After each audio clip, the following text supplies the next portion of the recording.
기본적으로 지금 다윗은 성전 시대를 준비해 나가고 있는데요. 성전 시대를 준비하면서 다윗은 성전을 건축하기 위한 재료와 일꾼들을 이제 마련하고 준비하는 것뿐만이 아니라 이 성전이 지어지고 나면 그 성전에서 이루어지는 일들을 잘 운영할 수 있는 조직과 체계를 세우고 있는 장면을 우리는 보았습니다. 아울러서 단순히 성전에서 이루어지는 일들뿐만이 아니라 성전을 중심으로 세워지게 될 그 이스라엘 나라를 다스리는 정치 혹은 군사 제도를 다시 점검하고 정비하는 모습도 우리는 함께 보게 된 거죠.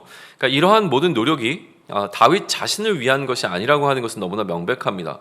그는 성전을 건축할 자가 아니었기 때문에 성전 건축으로부터 마음을 멀리할 수도 있었던 상황이에요. 어차피 자신의 몫이 아니라고 하는 것이 분명해졌기에 오히려 성전 건축이라고 하는 프로젝트는 미뤄두고 자신이 해야 되는 다른 일들을 할 수도 있었을 겁니다. 그러나 오히려 다윗은 성전 건축을 위해서 그가 할 수 있는 최선의 일들을 지금 다 하고 있다라고 하는 것을 우리는 보게 되는 것이죠.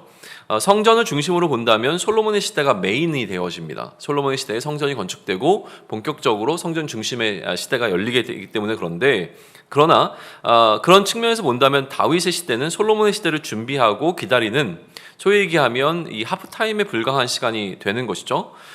성전 건축을 위해서 준비해야 되는 이 기간 동안 다윗이 무엇을 하였는가라고 했을 때 직접적으로는 이제 재료와 일꾼들을 준비시켰고, 그러나 그것뿐만이 아니라 이제 성전을 운영하기 위한 조직과 절차를 세우고 나아가 국가를 운영하는 체계를 정비했다라고 하는 것을 우리는 이제 주목해서 봤는데, 그러면 이제 질문을 던져야 하는 것은 자신의 시대에 이루어지는 일도 아님에도 불구하고 다윗은 왜 이러한 일을 하기로 결정하고 했는가라고 하는 질문을 던져보아야 하는 것이죠. 자, 국가의 체계를 다시 정비한다는 것은 무슨 의미를 갖고 있을까요? 결국은 나라를 잘 다스리기 위한 방법으로 그가 선택한 것일 겁니다. 그러니까 효율적이고 더 나은 방식으로 이 나라를 다스리고자 한 것이죠. 나라를 잘 다스린다라고 하는 것은 상당히 주관적인 기준 속에서 평가가 이루어지는 것입니다. 예를 들면 그 중심에 왕이 있는가 아니면 백성이 있는가에 따라 굉장히 차이가 있습니다. 왕을 위해 좋은 나라를 세울 것인가 아니면 백성을 위해 더 좋은 나라를 세울 것인가 라고 하는 것이 이 나라가 어디에 중점을 두고 있는가 라고 하는 부분을 분명히 드러내 주기 때문에 그렇죠. 그러니까 나라가 잘 다스려졌다라고 하는 것은 왕을 위한 나라의 관점에서 보는 것과 백성을 위한 나라라고 하는 관점에서 바라보는 것으로 나누어서 좀 생각해 볼 수는 있을 거예요. 그런데 다윗은 자신의 말을 잘 듣는 나라를 세우기 위해서가 그러니까 위에서 이렇게 조직을 정비한 것이 아니라는 것은 이제 분명한 거잖아요. 다윗은 기본적으로 하나님의 언약궤와 하나님의 전인 성전을 건축하는 것에 관한 열망을 보였습니다. 그러니까 모든 이 다윗의 움직임의 시작은 하나님을 위한 것으로부터 출발이 되어졌죠.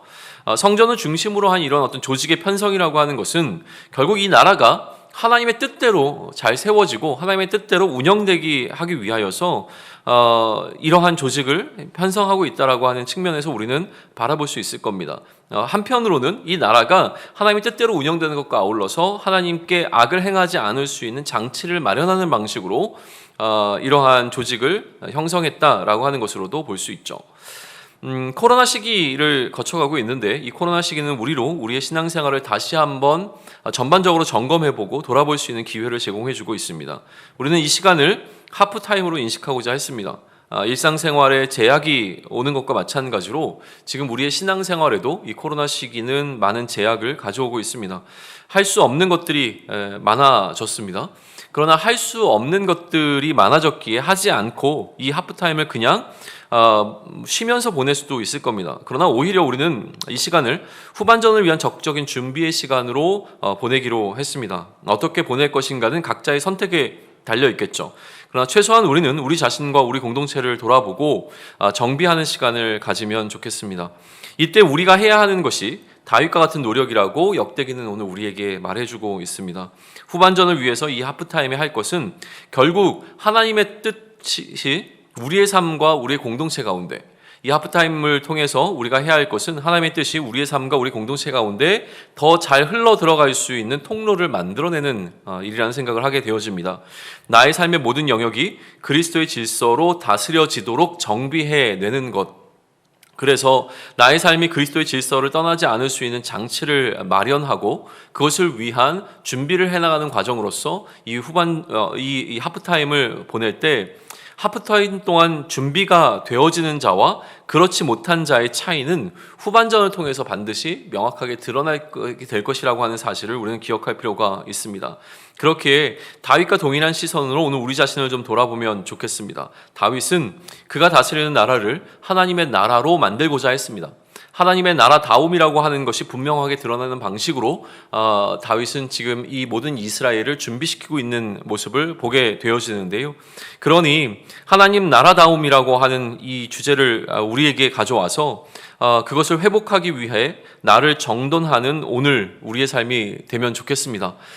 무기력하게 아무것도 할 수 없기에 그 자리에 머물러 있는 것이 아니라 우리에게 찾아올 후반전을 이 시간을 통해서 준비하며 하나님의 나라다움을 회복하기 위해 내가 다시 한번 세워야 할 것은 무엇인지 또 무너뜨려야 할 것은 무엇인지를 말씀을 통해 지혜를 얻고 그 지혜를 우리 삶에서 실천하는 오늘이 되기를 소망합니다. 아멘.